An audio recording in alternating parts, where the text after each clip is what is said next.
situation, because especially with an older child, it's hard to know, like, okay, if I make a report and DCFS shows up at this person's house, what's that going to mean for that daughter, you know?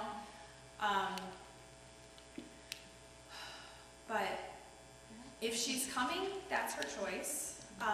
You got to help minister to her best you can when she comes here.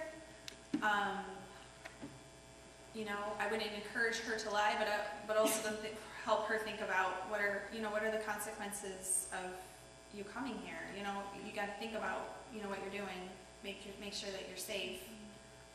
But you don't want to discourage her from coming either. So I wouldn't even address the lying issue. Because it's hard. That's a hard situation. You want her to come. You want her to, you know, experience this environment, especially with the one that she's living in. I don't think it's the time to break out children obey your parents and don't lie to them. Maybe that's wrong, but that would be that's how I would personally deal with it.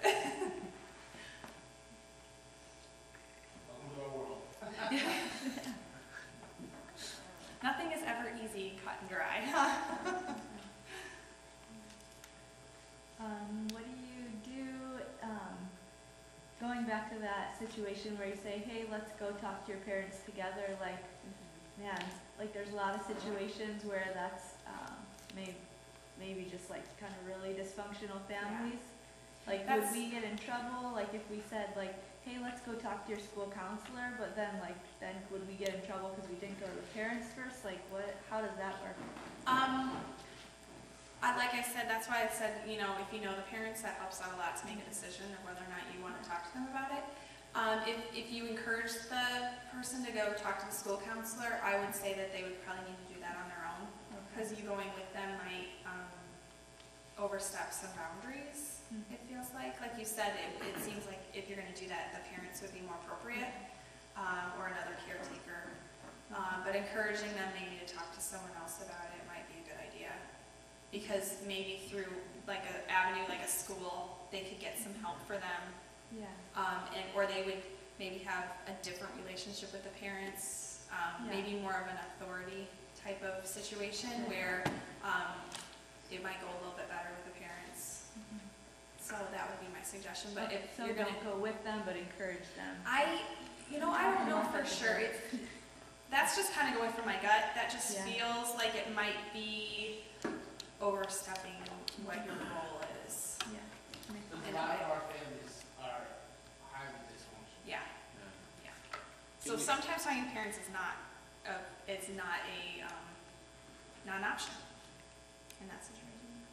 Can you talk to the police without filling out a report to see what they would recommend? Sure, I think you can. Like, I mean, you can always, it depends on how much your police department is willing to work with you. But I mean, you can always call in without any names or details and just say, hey, I have this situation, I don't know what I should do. Is there something that, would you suggest that I, do something about this, or how would I best deal with this? And kind of just see what they say. Some might be more helpful than others in that situation.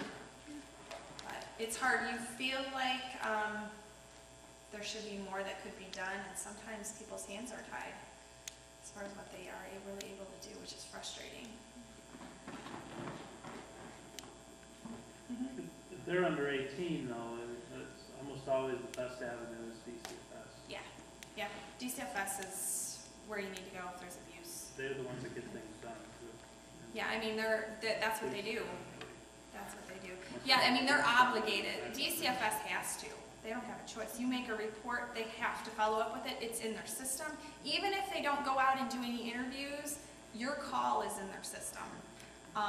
The police are not mandated to do anything. So if they feel like doing something, they could. If they feel, that's why I said it kind of depends on maybe even who you talk to and what their experience is. But yeah, as far as a child, DCFS would be my first call. And DCFS is anonymous too. Yeah. They're not going to say who or whatever. No, you don't have to leave your name or anything like that. The fearful thing is like, especially in abuse, like Sarah's talking about, is that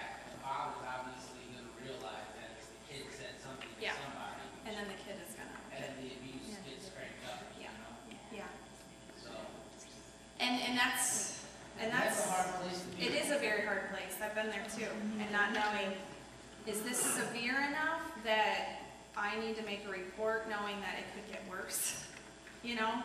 And the kids probably gonna stop coming because they're like, I'm getting Yeah. beat for this. Yeah. Yeah. Sometimes there's no easy solution. It can be really difficult. I guess that's why I want to just keep reiterating to everybody that like when you come into these situations, it's good for you to talk to me, and we will work through them. Because it's not for you to deal with this. I just want to keep saying this over and over and over again. No one gets the G.I. Joe award for like, anything. There's no golden apples handed out at the end here. It's like, we are here in this together. And so if someone's coming to you, you're not breaking the trust. And that's why I think it's good to not promise anything, to come and talk to me, because there's a lot of other liability issues too. Yeah. That we have to be careful about. Yeah. So it's definitely a call for all of us. For me, ultimately, at the end, to say, this is what we're going to do Yeah. about this. And that's just a great relief for all of you. You do not have to make that decision on your own. You know, you talk to Nick, you guys collaborate, figure out what needs to be done, and yeah, what the best thing is to do. So always remember that you're not on your own, which is great. I don't know if this is a question for you or or something. If you just hear about it, like if a teen's like, oh, my friend over there, you know, she's going through it, but she's only telling me. So, you know, I don't know. If that Yeah. means- You know, Yeah. you can make reports like that, but they're not going to do anything, probably, because you don't have like the person actually. If it's too much removed or hearsay, I think sometimes it's not as they're not going to follow up on those quite as much. I would encourage the girl you're talking to encourage her friend to talk to someone about it. You know, you can always encourage them to talk to a school counselor or someone in the school because they are mandated to report things too. So, you know, that would be my best suggestion there. Plus, the person, like with this last one that we dealt with, it was the person's friend, and then it turned into actually being that person. And so that happens a lot. And so, like, So you don't want to report something that yeah, really happened. It's just good to stay on it, to talk about it. Yeah. Eventually, it might come out that it's actually that person, Yeah. not the quote-unquote friend.